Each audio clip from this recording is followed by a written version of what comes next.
Madame la députée, merci d'avoir accepté notre invitation. Ravi de vous accueillir sur Tourisme TV. Que représente un congrès comme celui de l'Amphore à Paris aujourd'hui pour vous? Écoutez, après les débats que nous avons eus au niveau du Parlement sur la formation, l'apprentissage et la grande conscience du problème que nous avons à satisfaire, les 50 000 emplois non pourvus dans le tourisme en France, ça me paraissait être très très important qu'on puisse les accueillir ici à l'Assemblée nationale. Un mot justement sur la mobilisation des députés. Vous êtes la présidente d'un groupe d'études tourisme à l'Assemblée nationale. En gros, en quoi consiste ce groupe d'études? Alors ce groupe d'études, on l'a créé pour pouvoir, il s'appelle Valorisation des activités touristiques.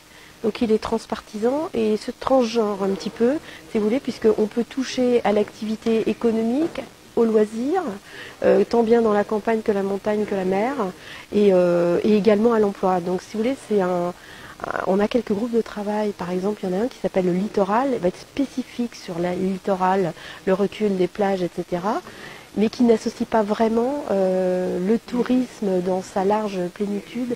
Donc c'est pour ça qu'on a créé ce groupe de travail. Un mot sur la politique aujourd'hui touristique de la France, première destination touristique, et vous travaillez pour essayer d'améliorer ça. Aujourd'hui, comment on peut faire concrètement, surtout dans une situation où l'image de la France est parfois un peu détériorée, notamment à l'international?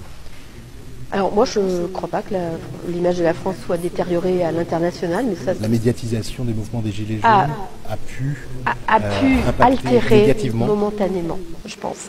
J'ai eu des chiffres. Hier j'étais.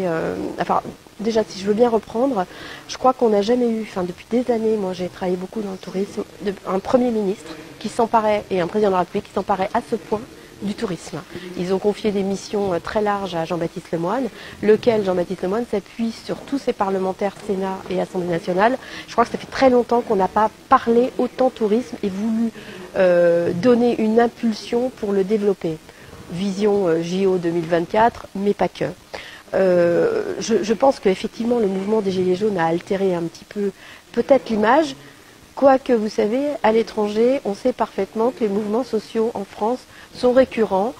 Il y en a souvent, ça va, ça vient. Cela a été assez violent sur Paris, parce que les médias ont passé des images violentes, mais il y avait aussi une réalité française à laquelle on est en train de répondre.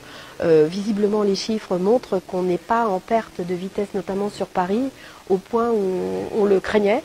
L'hôtellerie craignait 30%, et là, on se serait entre moins 5 et moins 10% sur le mois de janvier.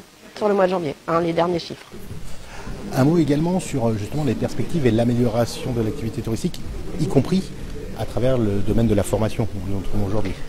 Moi, ce que je pense, c'est que le travail qu'on a à mener, pour moi, le tourisme irrigue dans tous nos territoires, et c'est sûrement une industrie qui pourra revitaliser nos territoires en donnant de l'emploi durable et non délocalisable. Donc, on a mis, comme dans un grand puzzle, plein de choses en œuvre. La mission Berne, par exemple. La mission Berne qui rénove notre patrimoine, qui en parle. Le patrimoine est dans les territoires.